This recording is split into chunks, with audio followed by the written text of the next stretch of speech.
قل يا عبادي الذين أسرفوا على أنفسهم لا تقنطوا من رحمة الله. بسم الله الرحمن الرحيم. السلام عليكم ورحمة الله وبركاته.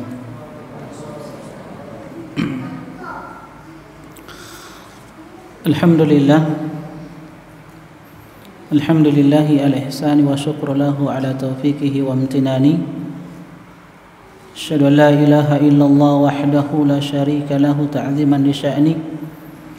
Wa asyhadu anna Muhammadan abduhu wa rasuluhu ad-da'i ila ridwani. Sallallahu alaihi wa ala alihi wa ashabihi wa ikhwanihi amma ba'd. Ya ayyuhalladzina amanu taqullaha haqqa tuqatih wa la tamutunna illa wa antum muslimun. Ma'asyiral muslimin, jamaah sekalian rahimani wa rahimakumullah. Alhamdulillah, kembali kita bersyukur memuji Allah Subhanahu wa taala di malam yang berbahagia ini, di tempat yang penuh berkah. Kita masih diberikan kesempatan, kekuatan oleh Allah untuk menghadiri majelis yang mulia ini, untuk kembali kita melanjutkan kajian bulanan kita dari pembahasan kitab Nasihatil Nisa, untayan nasihat untuk wanita muslimah. Dan pada pertemuan sebelumnya, ma'asyiral muslimin, jamaah sekalian rahimani wa rahimakumullah, telah kita sebutkan bahwa Islam sangat memberikan perhatian terhadap wanita, dan itu ditunjukkan dengan ayat-ayat di dalam Al-Quran yang memuji wanita-wanita terbaik. Begitu pula di dalam hadis-hadis Nabi sallallahu alaihi wasallam yang mungkin pada pertemuan sebelumnya telah kita sebutkan.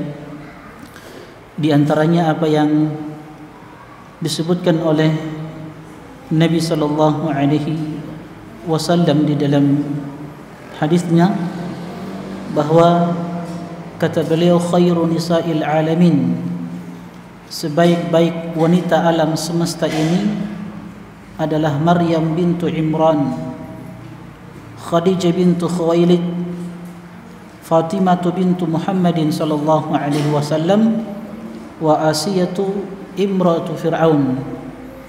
Ini 4 wanita terbaik di alam semesta. Maksudnya jemaah sekalian, wanita terbaik di alam semesta yaitu di zaman mereka. Maryam bintu Imran ini salah satu wanita terbaik di masa beliau. Begitu pula Khadijah radhiyallahu taala anha. Makanya ada khilaf, siapa yang paling afdal antara Khadijah dengan ibunda Aisyah radhiyallahu taala anha? Tentunya kalau kita ambil pendapat yang terkuat, yang paling afdal, yang paling mulia adalah Khadijah radhiyallahu taala anha di masa beliau, ketika beliau masih. Nah, setelah beliau wafat, wanita yang terbaik adalah ibunda Aisyah radhiyallahu taala anha. Kenapa Khadijah? Sebab Khadijah wanita yang pertama beriman terhadap apa yang dibawa oleh Nabi sallallahu alaihi wasallam. Seorang wanita yang senantiasa menolong Nabi sallallahu alaihi wasallam dengan hartanya, dengan tenaganya, pikirannya untuk dakwah Nabi sallallahu alaihi wasallam. Yang insyaallah mungkin kita sudah sebutkan sebagian kisah dari ibunda Khadijah radhiyallahu taala anha. Nah, jemaah sekalian, ma'asyiral muslimin, ikhwani wa akhwati fillah, hafidhani wa hafidhakumullah. Pada pertemuan kita kali ini, kita akan menyebutkan tentang kisah Maryam bintu Imran, dan kita akan mengambil hikmah dari kisah beliau, seorang wanita yang suci dari keluarga Imran, ya, keluarga yang dipuji oleh Allah Subhanahu wa taala di dalam Al-Qur'an. Siapa saja keluarga Imran? keluarga Imran, ya mereka adalah ya Imran itu sendiri. Kemudian istrinya Hanna, ha nun, Hanna alif. Kemudian putrinya siapa? Maryam. Kemudian putra Maryam Nabi Isa alaihissalam. Kemudian Yahya seorang nabi. Kemudian Zakaria, karena istri dari Zakaria itu adalah saudari dari Maryam. Jadi bibinya siapa? Nabi Isa alaihissalam. Inilah keluarga Imran yang Allah Subhanahu wa taala sebutkan di dalam Al-Qur'an. Jadi Nabi sallallahu alaihi wasallam menyebutkan khairun nisa'il alamin, sebaik-baik wanita di alam semesta. Yang pertama adalah Maryam bintu Imran. Jadi sebelum kita menyebutkan tentang nasihat-nasihat yang disebutkan oleh penulis kitab ini, siapa? Ummu Abdillah Al-Wadi'iyah, kita akan sebutkan dulu kisah dari wanita-wanita yang disebutkan oleh Nabi sallallahu alaihi wasallam. Ini sebagai pelajaran saja untuk wanita-wanita muslimah, bahwa di sana ada wanita-wanita terbaik yang dipuji oleh Allah dan Rasulnya sallallahu alaihi wasallam. Kemudian kita akan sebutkan nasihat-nasihat ilmiah yang disebutkan oleh penulis kitab ini, Ummu Abdillah Al-Wad'iyah. Apa saja yang perlu diketahui oleh setiap wanita muslimah yang beriman kepada Allah dan Rasulnya sallallahu alaihi wasallam. Dan tentunya nasihat ini juga untuk kita sebagai seorang bapak, seorang suami yang sebagai bekal ilmu yang insyaallah kita akan ajarkan pada keluarga kita. Nah, masyarul muslimin, jemaah sekalian, ikhwani wa akhwati fillah, rahimani wa rahimakumullah. Jadi Maryam ini adalah seorang putri dari keluarga yang soleh. Bapaknya Imran, bukan seorang nabi, tapi seorang yang soleh, ya, yang kalau bahasa kita sekarang seorang ustadz yang dikenal kesolehannya ketika itu dari Bani Israel. Ibunya juga Hanna adalah wanita yang solehah. Maka dari pernikahan mereka ini, Hanna dan Imran, dianugerahkanlah seorang putri yang bernama Maryam. Yang nanti Maryam ini akan melahirkan seorang putra bernama Isa alaihissalam, seorang nabi. Ya. Jemaah sekalian, Nabi sallallahu alaihi wasallam di dalam hadisnya juga menyebutkan sayyidatun nisa'i ahlil jannah ba'da Maryam bintu Imran, Fatimah wa Khadijah wa Asiyah.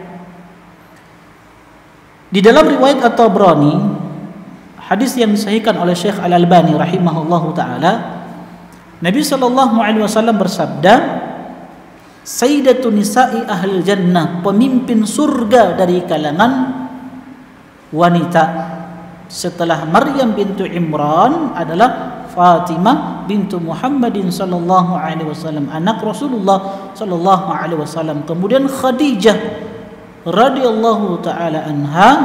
Kemudian Asia, istri Fir'aun.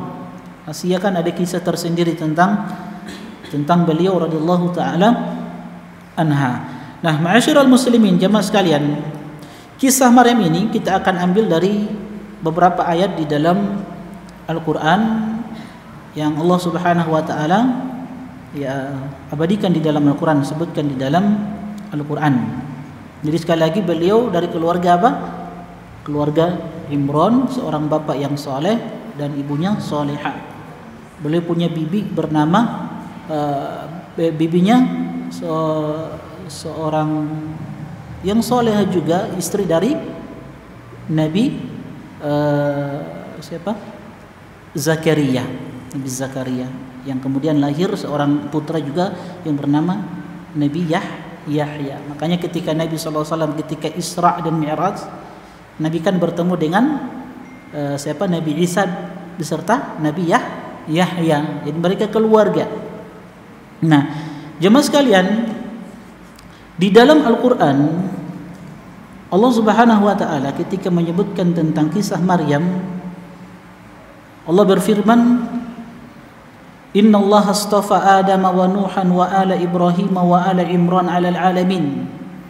Sesungguhnya Allah Subhanahu wa taala telah memilih Adam, Nuh, keluarga Ibrahim dan keluarga Imran melebihi segala umat di masa mereka. Jadi keluarga Imran itu merupakan keluarga Nabi Ibrahim alaihissalam, dan keluarga Ibrahim adalah keluarga Nabi Nuh, dan Nabi Nuh merupakan keluarga dari Adam alaihissalam. Allah Subhanahu wa taala, dzurriyyatan ba'duha min ba'din wallahu sami'un alim. Ini pujian dulu Allah terhadap keluarga Imran, termasuk di dalamnya Maryam. Nah, dzurriyyatan ba'duha min ba'd wallahu sami'un alim. Sebagai suatu keturunan yang sebagiannya dari keturunan yang lain itu adalah orang-orang yang soleh. Jadi memang keluarga yang soleh, di atasnya itu juga keluarga yang soleh. Idh qalat imra'atu Imran rabbi inni nadartu laka ma fi batni muharrara. Jadi ini berangkat dari kisah ibunya. Siapa? Ibunya Maryam, Hanna. Jadi suatu hari disebutkan di dalam buku-buku tafsir, walaupun hadis ini riwayat Israiliyat, datang dari kisah Bani Israel, yang sebagian ulama menyebutkan kalau selama kisah-kisah Israiliyat itu tidak bertentangan dengan syariat kita, maka bisa kita terima. Nah, suatu hari Hanna itu wanita yang tua ya, wanita yang tua. Imran juga seorang suami yang sudah tua. Nah, suatu hari beliau itu duduk merenungi ciptaan Allah Subhanahu wa taala, melihat langit, bumi. Nah, maka satu hari pandangan beliau itu tertuju pada seekor burung. Seekor burung yang memberikan makanan kepada anaknya. Maka terbetik di dalam hatinya untuk bagaimana bisa hamil lagi. Padahal sudah tua ya, sudah tua ya, memang sulit lagi untuk hamil. Maka dia pun berdoa kepada Allah Subhanahu wa taala, "Idz qalat imra'atu Imran." Ketika imra'atu Imran, istri Imran, siapa? Hanna, dia berdoa kepada Allah Subhanahu wa taala, "Rabbi inni nadartu laka ma fi batni muharrara." Ya Rabb, sesungguhnya aku bernadar kepadamu ya Allah, yang nantinya anakku ini. Jadi dia berdoa kepada Allah Subhanahu wa taala untuk meminta seorang putra. Allah kabulkan permintaannya. Maka ketika saat itu beliau haid, setelah selesai dari haid didatangilah oleh suaminya Imran, maka hamil. Nah, ketika beliau mengandung, ini Allah abadikan di dalam Al-Qur'an, apa nadarnya? Rabbi inni nadartu laka ma fi batni muharrara. Sesungguhnya Allah, wahai Tuhanku, aku bernadar kepadamu. Dan nadar itu sudah sering kita sebutkan. Pengertian nadar. Apa itu nadar jamaah sekalian? Kalau antum yang menghadiri kitab Tauhid, ada satu pembahasan tentang nadar. Ini kebetulan panitia menyediakan hadiah, Masya Allah. Apa itu nadar? Sering kita mendengarkan kata-kata nazar. Ya, nazar. Bukan nazar ini ya, artis ya, bukan. Itu siapa namanya? Itu lain ya. Nah, siapa yang tahu arti nazar itu apa? Khalas ya. Baik, nanti insyaallah antum murajaah lagi. Yang jelas ibunya Maryam, Hanna, bernazar kepada Allah Subhanahu wa taala. Apa kata beliau? Rabbi inni nadartu laka ma fi batni muharrara. Sesungguhnya aku bernazar kepada Engkau ya Allah, anak yang ada dalam kandunganku ini muharrarah, menjadi seorang hamba yang taat kepadamu. Jadi Hanna ini beliau itu minta seorang putra, dan beliau menganggap anak yang ada di dalam kandungannya itu seorang putra, seorang laki-laki. Muharrara itu menjadi hamba yang bebas, menjadi hamba yang memang bebas untuk taat beribadah kepada Allah Subhanahu wa taala di Baitul Maqdis, Palestina. Jadi memang kalau diwujudkan permintaan beliau, seorang anak laki-laki, jadi akan dijadikan anak ini seorang yang memang melayani Allah di Baitul Maqdis. Jadi memang kesehariannya cuma beribadah kepada Allah Subhanahu wa taala, menjadi pelayan Baitul Maqdis. Fataqabbal minni innaka antas samiul alim. Maka kata Hannah di dalam doanya, ya Allah, terimalah dariku karena sesungguhnya Engkau Maha mendengar dan Maha mengetahui. Nah, falamma wada'atha qalat rabbi inni wada'tuha untha. Nah, setelah istri Imran ini, siapa, Hannah, melahirkan anaknya ini, maka dia pun berkata, Rabbi inni wada'tuha untha, ya Rabbku, sesungguhnya aku melahirkan seorang anak perempuan. Dia berharap anak laki-laki, ternyata yang beliau lahirkan adalah seorang anak perempuan. Wallahu a'lamu bima wada'at. Tapi kata Allah, Allah itu lebih tahu apa yang engkau lahirkan, mau laki-laki perempuan, Allah tahu. Allah Maha mengetahui. Allah tahu permintaanmu seorang anak laki-laki, tapi Allah berikan kepadamu anak perempuan. Apa kata Allah? Walaysa dzakaru kal untha. Memang laki-laki tidak sama dengan perempuan. Dari sisi fisik, jenis, laki-laki tidak sama dengan perempuan. Tapi yang aku berikan kepadamu ini seorang putri, anak perempuan yang istimewa. Karena di sana ada wanita-wanita dari sisi keimanan lebih unggul daripada laki-laki. Iya, dari sisi fisik memang laki-laki lebih unggul dari perempuan, tapi di sana ada wanita-wanita dari sisi keimanan dia lebih hebat dari laki-laki. Jadi Maryam ini yang Allah berikan kepada istrinya siapa? Imran, Hannah, itu sesuai dengan kehendak Allah, ilmu Allah Subhanahu wa taala. Ini juga jadi pelajaran bagi kita jemaah sekalian. Terkadang permintaan kita itu yang tidak diwujudkan oleh Allah Subhanahu wa taala, maka antum jangan berputus asa bahwa apa yang Allah berikan itu lebih baik untuk kita dari apa yang kita inginkan. Bisa jadi kita inginkan seorang anak laki-laki, tapi bisa Allah kasih anak laki-laki itu mudah bagi Allah. Tapi bisa jadi anak laki-laki itu bisa menjadikan antum apa? Kufur kepada Allah Subhanahu wa taala. Bisa jadi seperti itu. Atau kita inginkan seorang wanita, fulana binti fulan misalkan, tapi Allah tidak kabulkan permintaan kita. Bisa jadi jamaah sekalian kalau kita menikah dengan fulana itu, ya mungkin kita jauh dari Allah Subhanahu wa taala. Itu hikmahnya ya. Wallahu a'lamu bima wada'at wa laysa dzakaru kal untha. Memang laki-laki kata Allah tidak sama dengan perempuan. Tapi Maryam ini istimewa jamaah sekalian. Dia wanita yang suci dari sisi keimanan. Makanya kata Nabi apa? Sayyidatu ahli jannah ba'da Maryam bintu Imran. Setelah Maryam putrinya Imran, ada Fatimah, ada Khadijah, ada Asia. Jadi sekali lagi jemaah sekalian, di sana ada wanita-wanita dari sisi keimanan dia lebih unggul daripada laki-laki. Makanya ada kajian anak di Masjid Al-Marhamah itu di Limboto, sahabiyatu haular Rasul sallallahu alaihi wasallam. Sahabat-sahabat wanita di masa Rasulullah sallallahu alaihi wasallam. Dari sisi keimanan mereka, ya dari sisi akidah mereka, Masya Allah, mereka kokoh di dalam keimanan, kuat menjaga agama mereka. Kemudian kata Allah Subhanahu wa taala, wa inni samaituha Maryam. Ketika Hannah istri Imran ridho menerima ketentuan keputusan Allah Subhanahu wa taala seorang putri, maka apa kata Maryam? Inni samaituha Maryam. Aku beri nama putriku ini dengan Maryam. Ini juga hikmah atau pelajaran yang bisa kita ambil ketika seorang wanita melahirkan, di hari pertama dia langsung memberikan nama, itu boleh. Karena kalau kita melihat hadis Nabi sallallahu alaihi wasallam, pada hari ketujuh itu yauma sabi'ihi, pada hari ketujuh itu apa kata Nabi sallallahu alaihi wasallam?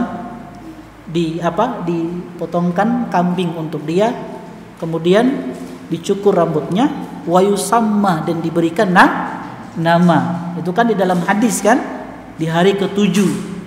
Tapi tidak masalah kalau ada seorang bapak, ibu Ya, seorang suami yang ketika istrinya melahirkan di hari pertama langsung dia beri nama anaknya. Sebagaimana Nabi SAW langsung memberikan nama kepada Ibrahim. Ketika Ibrahim dilahirkan di hari pertama, samaituhu Ibrahim, kata Nabi SAW. Ibrahim itu, ini ada hadiah lagi. Ibrahim itu dari seorang ibu yang bernama siapa? Ibrahim kan anak Nabi SAW. Siapa ibunya? Oke, kita bagi-bagi hadiah ini. Ini sekedar ya menguji maklumat antum. Apa itu? Ya, kita mau namanya. Siapa mau jawab? Iyalah. Siapa ibunya Ibrahim? Kita sudah belajar di Masjid Darul Jalal kitab apa? Wanita-wanita terbaik dalam rumah tangga Rasulullah SAW. Kita sudah sebutkan istri-istri Nabi, kita sudah sebutkan putra-putri Nabi SAW. Di antara putra Nabi adalah Ibrahim. Ibrahim itu siapa ibunya? Siapa mau jawab? Aduh, gimana nih jamaah? Jamaah. Antum ini selama ini ngaji untuk apa ini? Aduh. Kita sudah belajar kemarin biografi istri-istri Nabi, putri-putri Nabi. Ada pembahasan khusus itu di Darul Jalal. Kita sudah lewati kemarin. Ibrahim itu dari siapa? Ibunya siapa? Nah, akhwat mau jawab. Nah, ini hadiahnya. Ini Masya Allah, panitia ini luar biasa ini.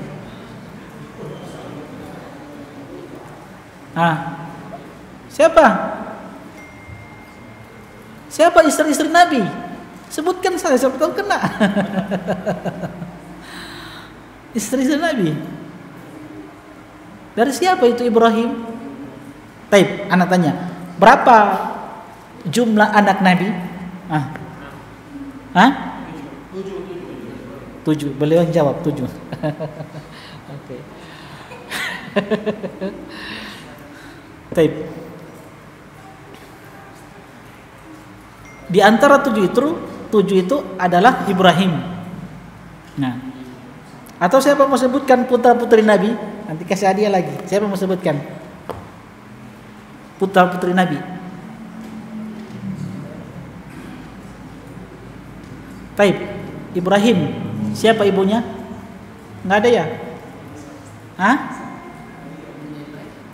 Siapa mau jawab? Angkat tangan. Akhwat mau jawab? Siapa?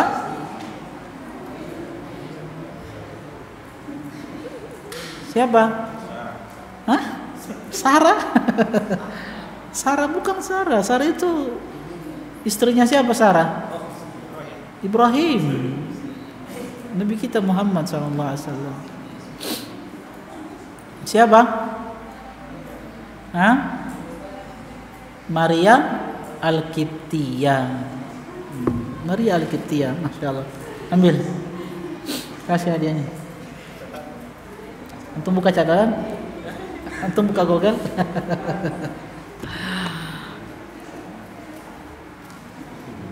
Taib, jemaah sekalian, ketika Ibrahim dilahirkan di hari pertama, apa kata Nabi SAW? Samaituhu Ibrahim, aku namai putraku ini Ibrahim.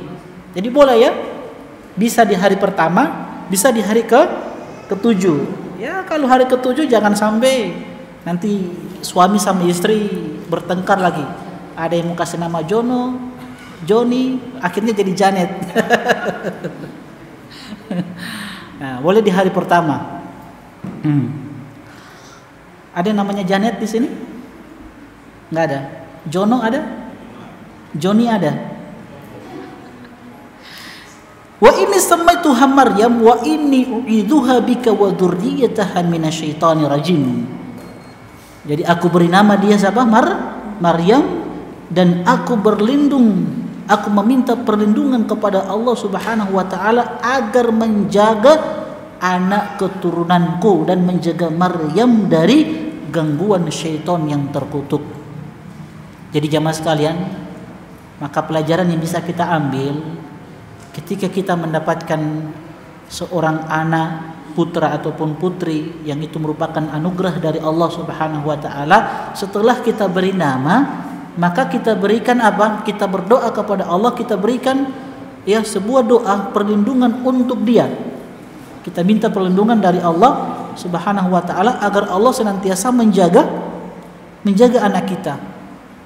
Sebagaimana kata apa istri Imran, inni uidzuha bika wa dzurriyyataha minasyaitonir rajim. Atau kalau kita ya bisa kita doakan, kalau laki-laki inni uidzuka Allahumma inni uidzuka. Siapa yang hafal doanya yang kita sampaikan pada pembahasan kitab tauhid untuk mendoakan perlindungan kepada Allah dari gangguan, perlindungan, berdoa meminta perlindungan dari Allah agar terhindarkan dari gangguan syaitan. Bagaimana doanya? Siapa yang hafal?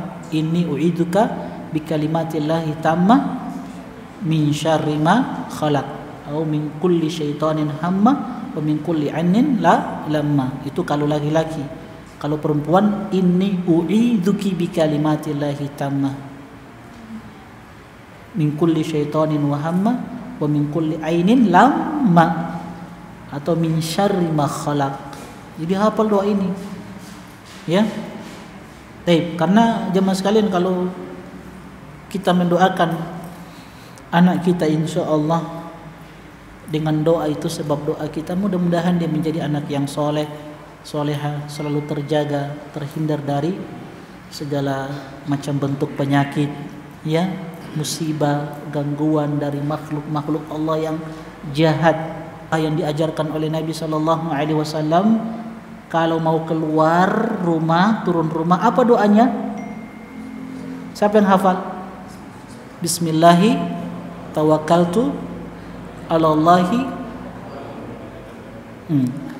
Apa keuntungannya jemaah sekalian kalau kita berdoa ini bismillahi tawakkaltu 'alallahi wala haula wala quwwata illa billah? Apa keuntungannya? Kata Nabi sallallahu alaihi wasallam apa? Waqad hudita wukita wa kufita. Sungguh engkau telah mendapatkan hidayah, engkau telah terlindungi, wa kufita, dan engkau telah dicukupkan. Jadi kalau kita keluar rumah, kalau kita membaca doa ini, insya Allah kita akan mendapatkan petunjuk, kita akan terjaga, terlindungi. Allah akan melindungi kita dari apa? Di hari itu kita akan terlindungi dari apa? Gangguan-gangguan makhluk Allah, termasuk di dalamnya virus corona. Virus corona kan makhluk Allah kan? Iya. Jadi kalau antum baca doa ini turun dari rumah, insya Allah dengan izin Allah terjaga antum, terselamatkan dari virus corona. Jelas ya? Jadi tidak perlu pakai masker.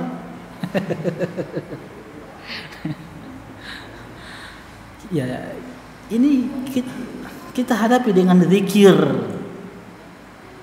Kita hadapi dengan doa. Tentunya selain kita bergantung, bertawakal kepada Allah Subhanahu wa taala, ada juga zikir lain yang Nabi sallallahu alaihi wasallam ajarkan kalau kita terselamatkan dari segala bentuk apa?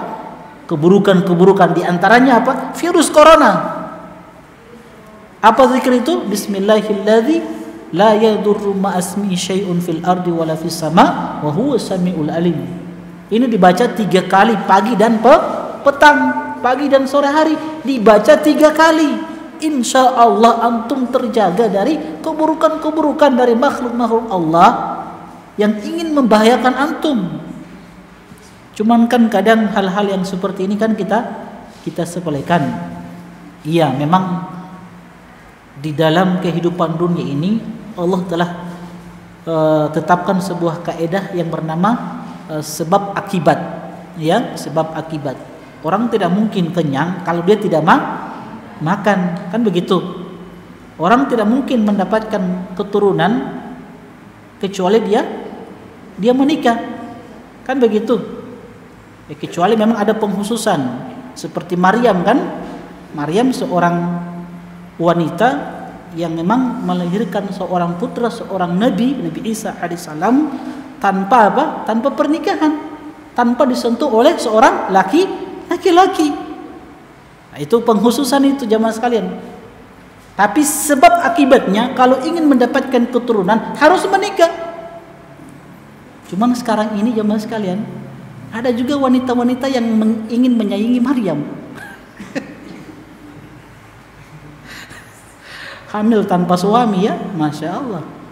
Dia ingin jadi Maryam.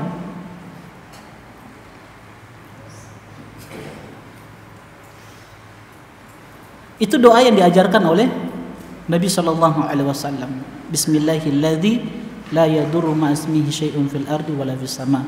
Jadi sebab akibat kalau kita mau kenyang ya harus makan, apa lagi? Kalau kita mau dapat keturunan harus menikah. Apalagi jamaah sekalian, kalau mau sembuh harus apa? Berobat kan?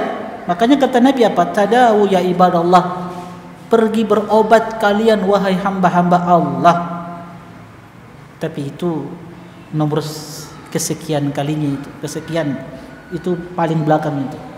Tapi yang pertama itu ketergantungan hati kita kepada Allah. Berdoa dulu kepada Allah Subhanahu wa ta'ala. Maka Nabi SAW selain mengajarkan zikir-zikir, di sana ada sebab-sebab yang bisa menyelamatkan kita dari segala bentuk keburukan. Di antaranya apa kata Nabi? Man tasabbaha bisab'at thamarat. Siapa yang di pagi hari dia makan 7 butir kurma. La yadurruhu summun wala sihrun, kata Nabi SAW.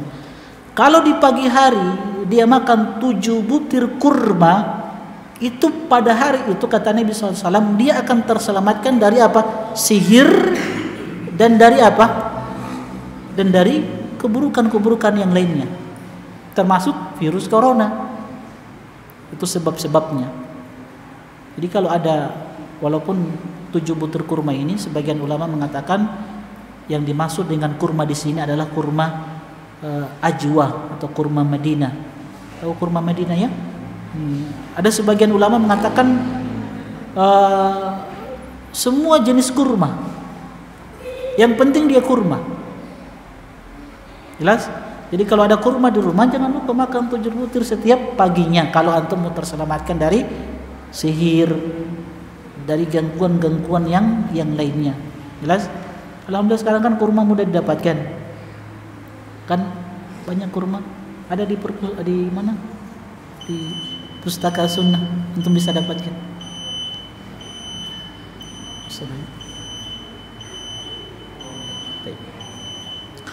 Jemaah sekalian, ikhwani wa akhwati fillah rahimani wa rahimakumullah.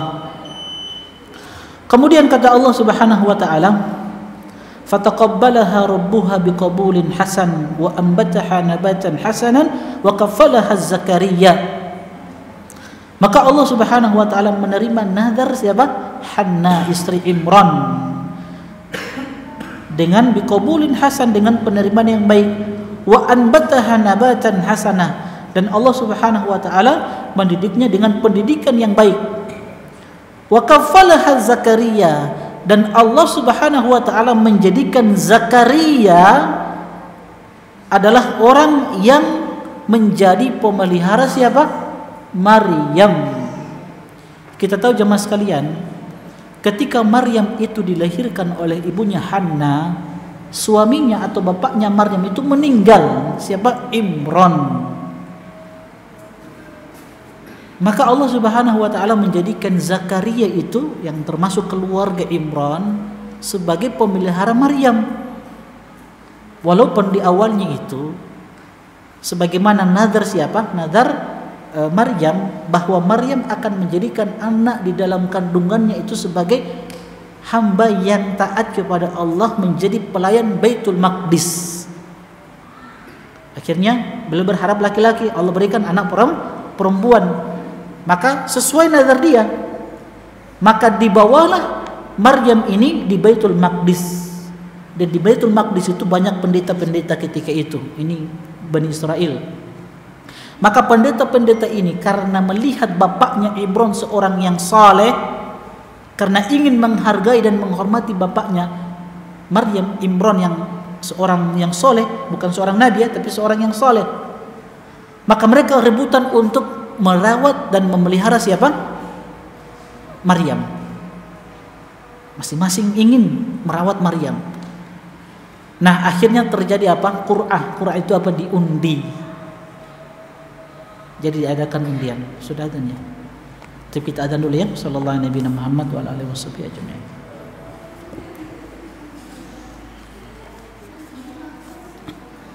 Jemaah sekalian, ma'asyiral muslimin,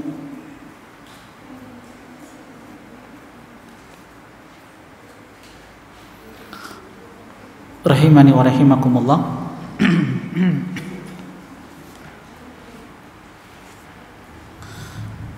Jadi diadakanlah undian. Maka salah satu ketika mereka berebutan untuk memelihara dan merawat Maryam, maka diadakan Qur'ah undian. Nah, bagaimana cara mereka mengundi untuk mendapatkan Maryam? Maka mereka melemparkan pena-pena mereka ke sungai. Ada yang mengatakan pena-pena itu adalah tongkat-tongkat. Nah, tongkat siapa yang tidak tenggelam, maka dia berhak untuk memelihara Maryam. Ternyata yang mendapatkan undian tersebut adalah Zakaria, dan memang Zakaria yang berhak sebenarnya untuk merawat siapa? Maryam. Dan akhirnya Maryam itu dirawat oleh Zakaria, seorang nabi yang akan nanti melahirkan juga seorang putra, seorang nabi yang bernama Yahya. Nah, kemudian kata Allah, jemaah sekalian, kata Allah Subhanahu wa taala, "Kullama dakhala 'alaiha Zakaria al-mihraba wajada 'indaha rizqa."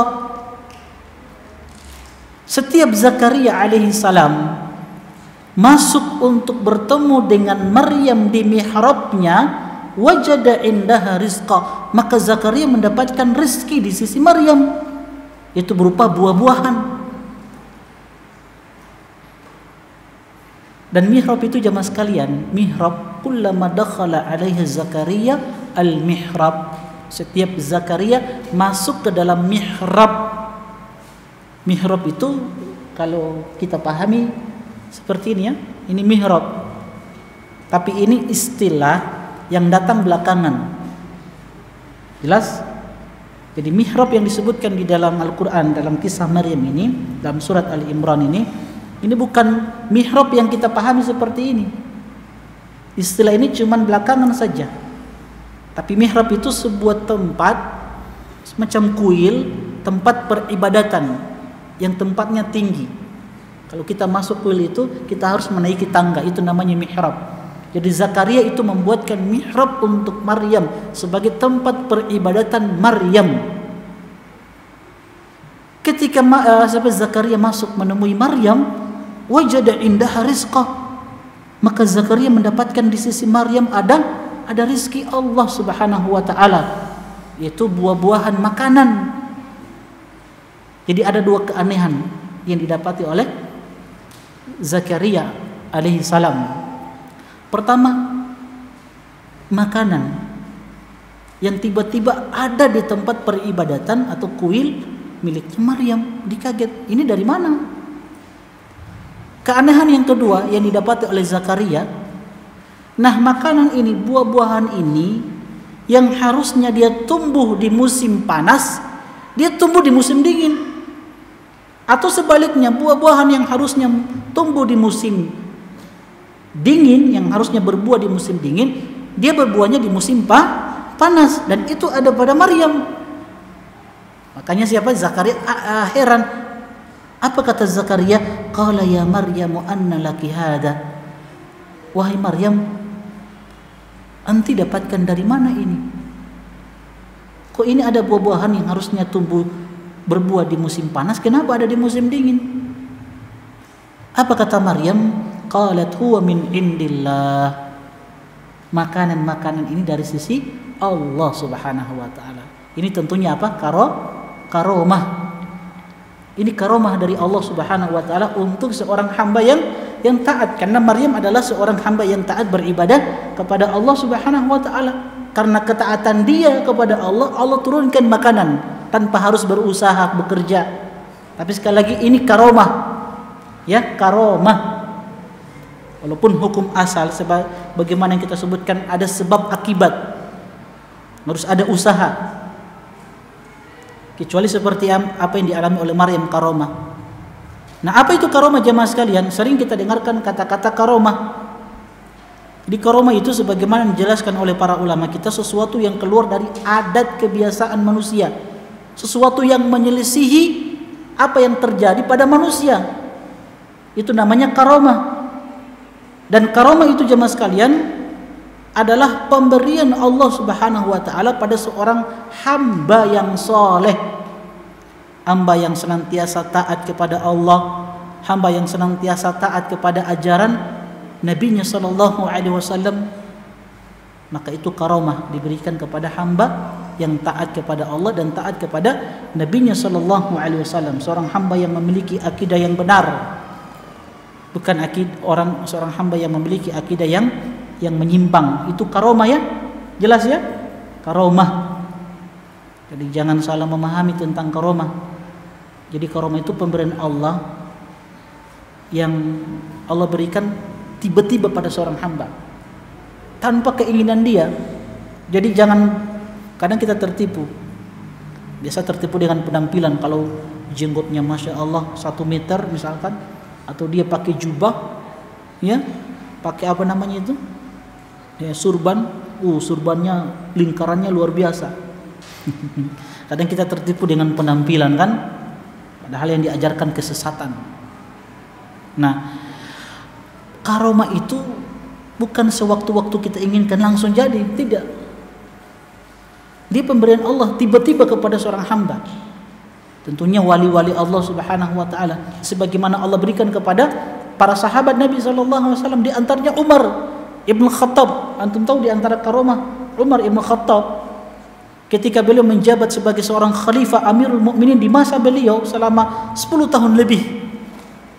Di antara karomah beliau yang Allah Subhanahu wa taala berikan, beliau itu pernah mengutus seorang sahabat yang bernama Amr bin As sebagai gubernur Mesir. Diutus dia, Amr bin As, seorang sahabat yang punya anak bernama Abdullah bin Amr bin As radhiyallahu taala anhuma.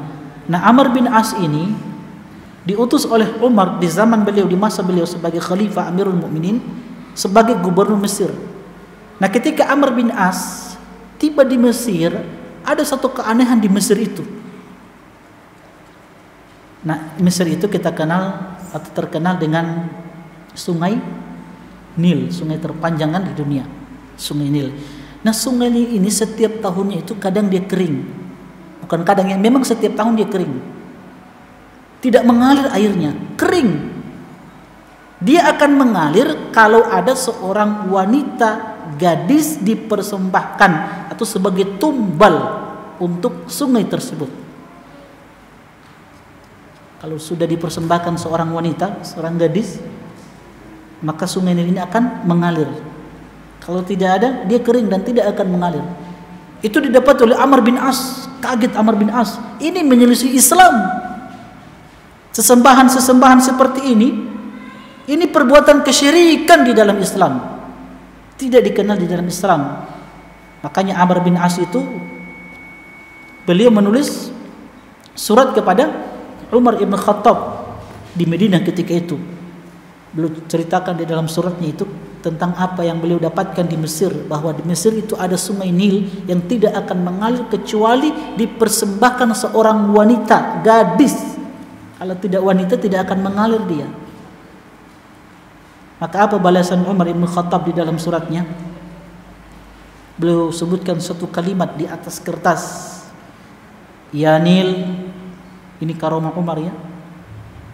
Umar berbicara melalui suratnya, wahai Nil, in kunti tajri, kalau kamu mengalir atas perintah Allah Subhanahu wa taala, fajri, maka mengalirlah engkau.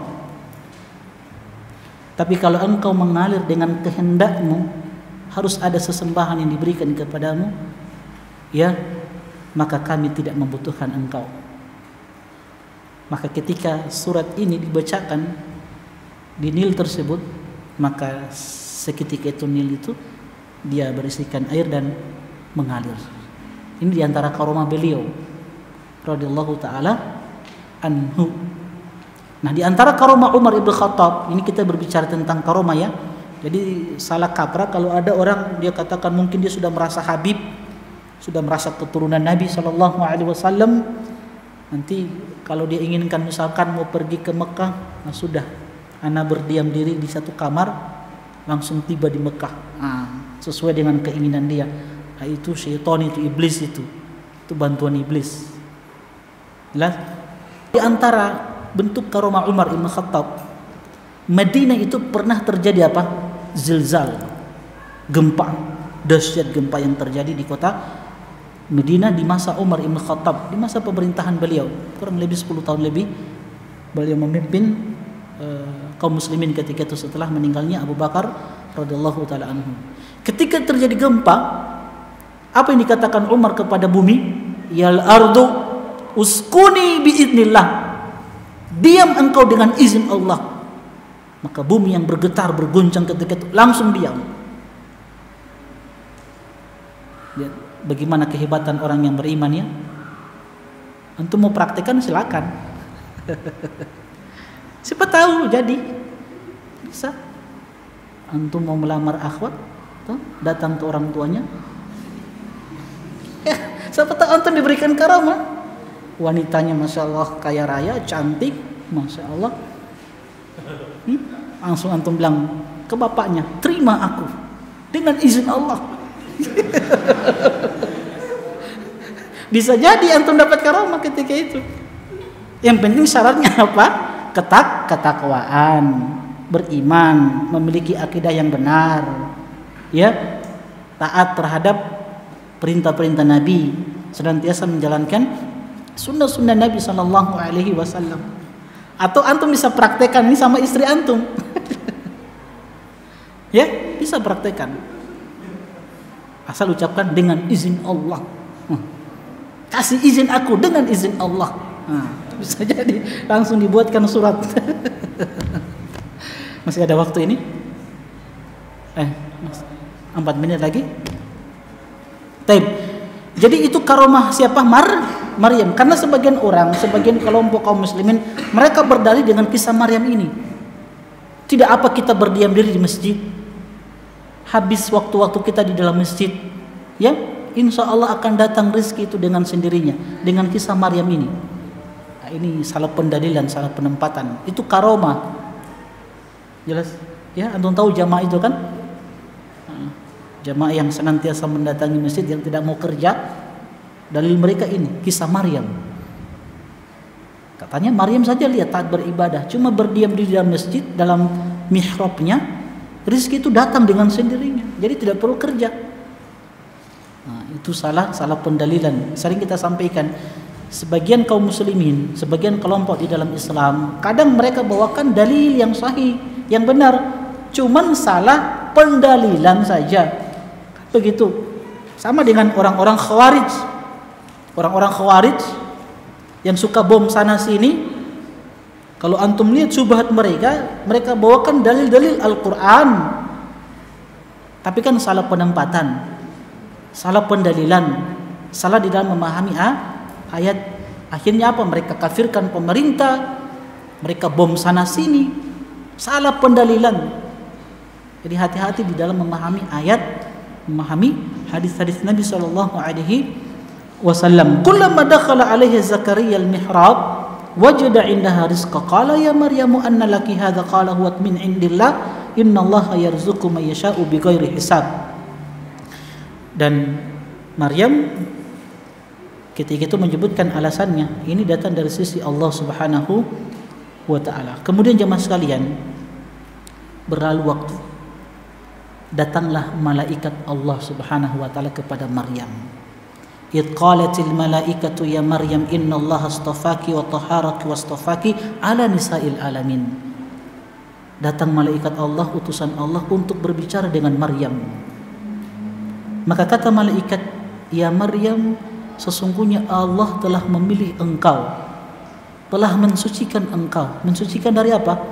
keburukan-keburukan. Karena Maryam ini adalah wanita yang suci, wanita yang senantiasa menjaga kehormatannya.